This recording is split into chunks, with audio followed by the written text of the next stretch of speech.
So today is a very, very exciting day because we're unboxing our brand new DJI Mini 4 Pro.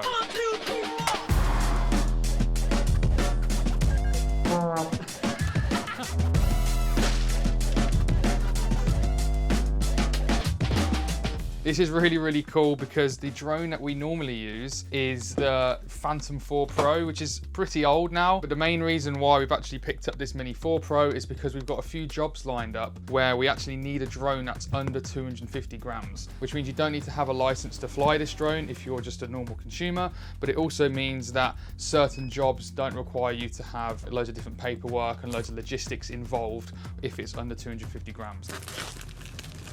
Another great thing why I love the mini drones is because of how small they are. And one thing that I love about this drone is that it's got a controller with the built-in screen. So with the Phantom 4 Pro, what we've been using is the controller that it comes with, but we've also been using that iPad that goes on top. Whereas with this one, you don't need to put any iPad or phones on it because it's got this lovely built-in screen. Some of the great things about the Mini 4 Pro is that it can shoot all 4K up to 100 frames per second. So you can get some really nice super slow motion footage when you are using this drone. You can shoot in D-Log-M, which basically means you shoot in a flat color profile. That basically allows you to shoot and capture as much dynamic range that the camera has to offer. So the highlights don't blow out as much and the shadows don't crush as much. There's more detail in the highlights and the shadows when you do try and recover them in post when you're doing your color grading. So having a drone this small that can shoot 4K in D-Log-M is just so nice, and especially so handy for them jobs where we do have to require a sub 250 gram drone. But not only that, another great thing about this drone recently was on that shoot for that furniture company. That is only 9x16 portrait content. So like we mounted the C80 on the gimbal vertically, we were only shooting in 9x16. So when I was using the drone last week, I was shooting in a 9x16 format.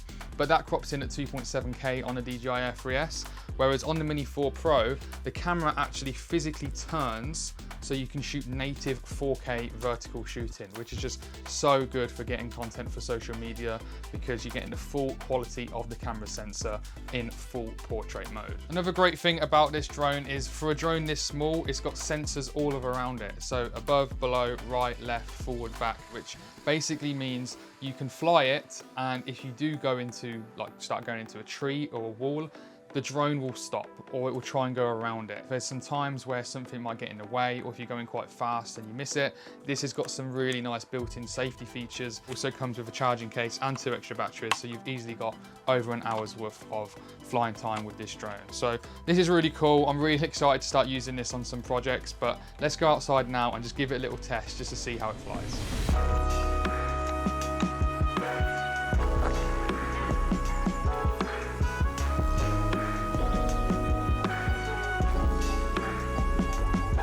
On this drone, you can turn it from horizontal to fully vertical. So when I press this button, I don't know if you can see it on there,